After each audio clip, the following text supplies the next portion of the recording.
ಒಬ್ಬರು ಕೂಡ ತಪ್ಪಿಸೋ ಹಂಗಿಲ್ಲ, ಪ್ರತಿಯೊಬ್ಬರು ಮಾಡಬೇಕು. ಆದರೆ ಸಂಧ್ಯಾಹೀನೋ ಅಶುಚಿರ್ ನಿತ್ಯಂ. ಏನು ಹೇಳೋ? ಸಂಧ್ಯಾ ಜೋರಾಗಿ ಹೇಳ್ರು, ನಾ ಹೇಳ್ದಂಗೆ ಹೇಳಿ. ಸಂಧ್ಯಾಹೀನೋ ಅಶುಚಿ ಅನರ್ಹ ಸರ್ವಕರ್ಮಸು. ಇದೇನಂತ ಹೇಳಿದ್ರೆ, ಪ್ರತಿಯೊಬ್ಬನು ಕೂಡ ವಿಶ್ವಕರ್ಮ ಬ್ರಾಹ್ಮಣನಾಗಿ ಹುಟ್ಟಿದ ಮೇಲೆ ಅವನು ಸಂಧ್ಯಾ ವಂದನೆಯನ್ನು ಯಾರು ಕೂಡ ಮರಿಬಾರದು. ಅದು ನಿತ್ಯ ಕರ್ಮ ಅಂತ ಹೇಳಿ. ನಿತ್ಯ ಕರ್ಮ ಅಂದರೆ ನಾವು ನಿರಂತರವಾಗಿ ಮಾಡ್ತಾ ಇರತಕ್ಕಂಥ ಕರ್ಮ ಅಂತ ಹೇಳಿ. ಹಾಗಾಗಿ ಸಂಧ್ಯಾ ವಂದನೆಯನ್ನು ಯಾರು ಬಿಡಬಾರದು. ಪ್ರತಿಯೊಬ್ಬರು ಕೂಡ ಆ ಸಂಧ್ಯಾ ವಂದನೆಯನ್ನು ವಿಶ್ವಕರ್ಮ ಬ್ರಾಹ್ಮಣನಾಗಿ ಹುಟ್ಟಿದ ಮೇಲೆ ಅವನು ವಿಶ್ವಬ್ರಾಹ್ಮಣನಾಗಿ ಹುಟ್ಟಿದ ಬಿಟ್ಟ ಅಂತ ಹೇಳಿದ್ರೆ ಅವ ಎಂತಹ ವ್ಯಕ್ತಿ ಅಂತ ಹೇಳಿದ್ರೆ, ನಿತ್ಯವೂ ಅಶುಚಿಯಾಗಿರ್ತಕ್ಕಂಥ ಜೀವಿ ಯಾವುದಂತ ಹೇಳಿದ್ರೆ, ಮಲದಲ್ಲಿ ಒಂದು ಕ್ರಿಮಿ ಇರ್ತದೆ, ಅದು ಎಷ್ಟು ಅಶುಚಿಯಾಗಿರ್ತದೋ ಅದಕ್ಕಿಂತಲೂ ಕೂಡ ಅಶುಚಿಯಾಗಿರ್ತಕ್ಕಂಥ ವ್ಯಕ್ತಿ ಅಂತಂತ ಅನಿಸ್ಕೊಳ್ತಾನೆ ಅಂತಂತೇಳಿ ಶಾಸ್ತ್ರ ಹೇಳ್ತದೆ. ಅದಕ್ಕೆ ನಾವು ವಿಶ್ವಬ್ರಾಹ್ಮಣರಿಗೆ ಏನಂದರೆ ಶಾಸ್ತ್ರದ ಅತ್ಯಂತ ಎತ್ತರದ ಮಹತ್ವದ ಸ್ಥಾನ ಅದು. ನಾವು ಅದನ್ನು ಕಾಪಾಡ್ಕೊಳ್ಬೇಕಂದ್ರೆ ನಿತ್ಯ ನಾವು 2 ಸಮಯ ಸಂಧ್ಯಾ ವಂದನೆಯನ್ನು ಮಾಡಲೇಬೇಕು. ಸಂಧ್ಯಾ ವಂದನೆಯನ್ನು ಮಾಡಿ ನಾವು ಕರೆಕ್ಟಾಗಿದ್ದಾಗ ಮಾತ್ರ ಅದು ನಮ್ಮ ಬೆಲೆ ನಮಗೆ ಸಿಗ್ಲಿಕ್ಕೆ ಸಾಧ್ಯ.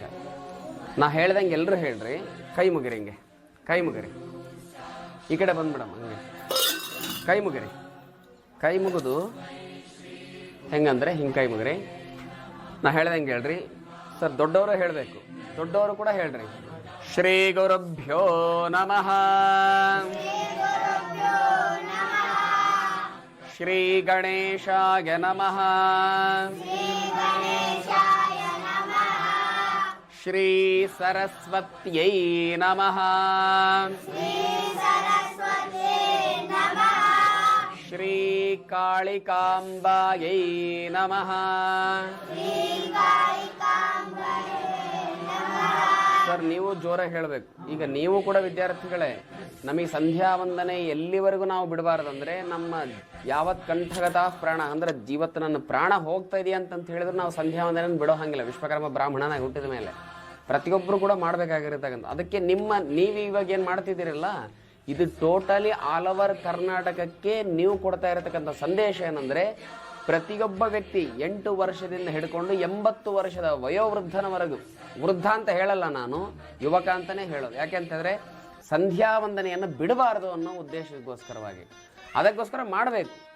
ಆದರೆ ನಮ್ಮಲ್ಲಿ ಹೆಚ್ಚಿನ ಪಕ್ಷ ಮಕ್ಕಳನ್ನು ಮುಂದೆ ಬಿಡೋದು, ನಾವು ಹಿಂದೆ ಕೈ ಕಟ್ಕೊಂಡು ನಿಂದಿರೋದು, ಈ ಅವಸ್ಥೆ ನಾವೆಲ್ಲ ಕಡೆಯಲ್ಲಿ ನೋಡಿರ್ತೀವಿ. ಅದು ಏನಾಗ್ತದಂದರೆ ನಾವು ತಪ್ಪು ದಾರಿಗೆ ಮಕ್ಕಳನ್ನು ಎಳಿತಾ ಇದ್ದೀವಿ ಅಂತ ಅರ್ಥ.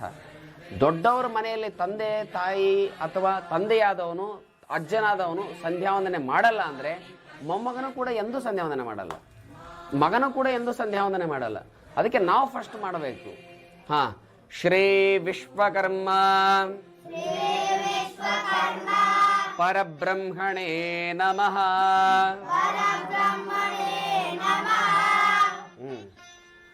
ಇದು ಮೊದಲಿಗೆ ಪ್ರಾತಃಸ್ತೋತ್ರ ಅಂತ.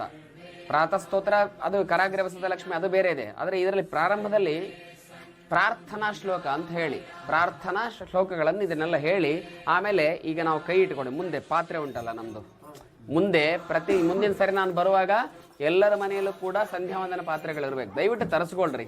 ಬೇಡವಾದದಕ್ಕೆಲ್ಲ ಎಷ್ಟೋ ಖರ್ಚು ಮಾಡಿರ್ತೀವಿ. ಸಂಧ್ಯಾ ವಂದನೆ ಪಾತ್ರೆ ಅಂದರೆ ಇದು ನೋಡ್ರಿ, ಇದು ಪಂಚಪಾತ್ರೆ. ಇದು ಇದು ನಾನು ಇದನ್ನ ಇಟ್ಕೊಂಡಿದ್ದೀನಿ. ಆದರೆ ನಿಮಗೆ ತಾಲಿ ಬರ್ತದ, ಒಂದು ತೀರ್ಥ ಸೌಟು, ಇಷ್ಟನ್ನು ಇಟ್ಕೊಂಡ್ಬಿಟ್ರೆ ಇದು ಪ್ರತಿಯೊಬ್ಬ ವಿಶ್ವಕರ್ಮ ಬ್ರಾಹ್ಮಣನ ಮನೆಯಲ್ಲಿ ಇರಲೇಬೇಕಾಗಿರ್ತಕ್ಕಂಥ ಮೊದಲ ಸಾಮಗ್ರಿ, ಪೂಜಾ ಸಾಮಗ್ರಿ. ಒಂದು ಘಂಟೆ ಇರಬೇಕು, ಶಂಖ ಇರಬೇಕು, ಸಂಧ್ಯಾ ಪಾತ್ರೆಗಳು ನೀಟಾಗಿರ್ಬೇಕು.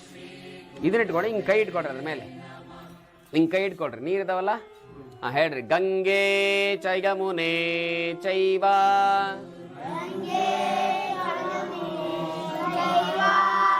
ದೊಡ್ಡವರು ಕೂಡ ಗೋದಾವರಿ ಸರಸ್ವತಿ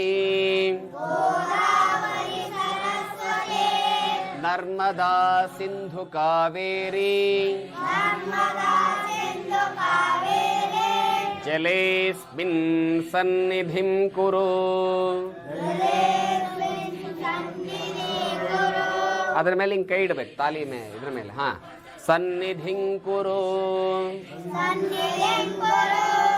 ಸಮಸ್ತ ಗಂಗಾರಿ ಸರಸ್ವತಿ ನರ್ಮದಾ ಸಿಂಧು ಕಾವೇರಿ ಸಮಸ್ತ ಎಲ್ಲ ತೀರ್ಥ ಜಲಗಳೇನಿದೆಯಲ್ಲ ಪವಿತ್ರ ನದಿಗಳು, ಆ ನದಿಗಳ ಆ ಶಕ್ತಿ ನಮ್ಮ ಸಂಧ್ಯಾವಂದನೆ ಮಾಡೋ ಈ ಜಲದಲ್ಲಿ ಬರಲಿ ಅಂತ ಹೇಳಿ ಅನುಸಂಧಾನ ಹೀಗಿಟ್ಕೊಂಡು ಆಮೇಲೆ 3 ಸರಿ ಆಚಮನ ಮಾಡಬೇಕು. ಓಂ ವಿರಾಟ್ ವಿಶ್ವಕರ್ಮಣೇ ಸ್ವಾಹ. ಕುಡೀರಿ ಎಡಗೈಲಲ್ಲ ಬಲಗೈಯಲ್ಲಿ, ಎಡಗೈಯಿಂದ ತಗೊಂಡು ಬಲಗೈಲಿ ಹಾಕ್ಕೊಂಡು ಕುಡಿಬೇಕು. ಎಡಗೈಯಿಂದ ಬಲಗೈಯಲ್ಲಿ ಹಾಕೋರಿ, ಬಲಗೈಲಿ ಹಾಕೊಂಡು ಕುಡಿಬೇಕು. ಓಂ ಸ್ವರಾಟ್ ವಿಶ್ವಕರ್ಮಣೇ ಸ್ವಾಹ.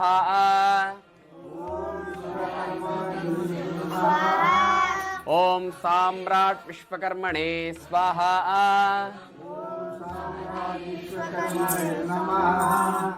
ಓಂ ಸ್ಥವಿಷ್ಠಾಯ ನಮಃ. 4ನೇ ಸಾರಿ ಹಾಕ್ಕೊಂಡು ನೇರವಾಗಿ ತಟ್ಟೆಗೆ ಬಿಡ್ಬೇಕು. ಹಿಂಗೆ ಬಿಟ್ರ ಇದು ಆದಮೇಲೆ ಪ್ರಾಣಾಯಾಮ ಕ್ರಮ ಅಂತ ಇರ್ತದೆ. ಪ್ರಾಣಾಯಾಮ ಅಂತಂತ ಹೇಳಿದ್ರೆ ಅದ್ರ ವಿಸ್ತಾರ ತುಂಬ ಐತಿ, ಆದರೆ ನಾನು ವಿಸ್ತಾರ ಹೇಳಲಿಕ್ಕೆ ಹೋಗಲ್ಲ, ಕೇವಲ ಕರ್ಮ ಮಾಡಿಸ್ತಾ ಹೋಗ್ತೀನಿ. ಅದನ್ನಷ್ಟೇ ನಾ ಮಾಡ್ದಂಗೆ ನೀವು ಮಾಡ್ರಿ. ಹೆಂಗೆ ಮಾಡ್ಬೇಕಂದ್ರೆ ಪ್ರಣವಸ್ಯ ಪರಬ್ರಹ್ಮ ಋಷಿ ಬಲಗೈ, ಪ್ರಣವಸ್ಯ ಪರಬ್ರಹ್ಮ ಋಷಿ ಪರಮಾತ್ಮ ದೇವತಾ ದೈವಿ ಗಾಯತ್ರಿ ಛಂದಃ ಪ್ರಾಣಾಯಾಮೇ ವಿನಿಯೋಗಃ. ಈಗ ಈ ಪವಿತ್ರ ಬೆರಳಿದೆಯಲ್ಲ, ಈ ಪವಿತ್ರ ಬೆರಳಿನಿಂದ ಎಡಹೊಳ್ಳೆಯನ್ನು ಮುಚ್ಚಬೇಕು. ಹಿಂಗೆ ಪವಿತ್ರ ಬೆರಳಿನಿಂದ ಮುಚ್ಚಿ ಎಡಹೊಳ್ಳೆಯನ್ನು ಮುಚ್ಚಿ ಈ ಅಂಗುಷ್ಠ ಬೆರಳಿದೆಯಲ್ಲ, ಇಲ್ಲಿ ಎಡಹೊಳೆಯನ್ನು ಮುಚ್ಚಿದಾಗ ನಿಧಾನವಾಗಿ ಉಸಿರನ್ನ ತೆಗೆದುಕೊಳ್ತಾ ಇರುವಾಗ ಅಲ್ಲಿ ಬೀಜ ಮಂತ್ರಗಳು ಹೇಳಲಿಕ್ಕೆ ಉಂಟು. ಅದನ್ನು ನಿಧಾನವಾಗಿ ನಾನು ಬಂದು ಇವತ್ತು ಸ್ಟಾರ್ಟಿಂಗ್ ಬಂದಿದ್ದೀನಿ. ನಾನು ಇನ್ನು ನಮಗೆ ಬರ್ತೀನಿ, ನಿತ್ಯ ಯಾವಾಗಾರ ಒಂದು ಸರಿ ಬರ್ತಾ ಇರ್ತೀನಿ. ಬಂದಾಗ ನೀವು ಮಾಡಿಸಿದಂಗೆ ನಿಮ್ಗೆ ಪ್ರಾಕ್ಟೀಸ್ ಆಗ್ತದೆ. ಪುಸ್ತಕ ಕೊಡ್ತೀನಿ ಸಂಧ್ಯಾವಂದನೆ ಇದ್ದು, ಅದನ್ನು ನೀವು ಮಾಡಬೇಕು. ಜೊತೆಗೆ ಅವಾಗ ಈ ಮಕ್ಕಳು ಕೂಡ ನಿಮ್ಮ ಜೊತೆ ಕೂತ್ಕೊಳ್ಳಿಕ್ಕೆ ಸಾಧ್ಯ. ಇಲ್ಲಾಂದ್ರೆ ಯಾವತ್ತೂ ಕೂಡ ಅವ್ರು ಕೊಡೋಂಗಿಲ್ಲ. ನೀವು ಮಾಡಿ ಸರ್, ಮಾಡಿ ಸರ್. ಯಾಕೆ ಅದ್ರ ಮಹತ್ವ ಏನಂತ ಹೇಳ್ತೀನಿ ನಾನು ನಿಮಗೆ ಆಮೇಲೆ. ನೀವು ಇವತ್ತು ಮಾಡಲಿಲ್ಲ ಅಂದರೆ ಮುಂದೆ ಯಾವತ್ತೂ ಕೂಡ ಯಾರು ಕೂಡ ಮಾಡಲ್ಲ. ಮತ್ತೆ ಹೇಳ್ತೇನೆ. ಅಲ್ಲಲ್ಲಿ ಈಗ ನಾನು ಹೇಳಿದೆ, ಈ ಸದ್ಯಕ್ಕೆ ಮಾಡ್ರಿ.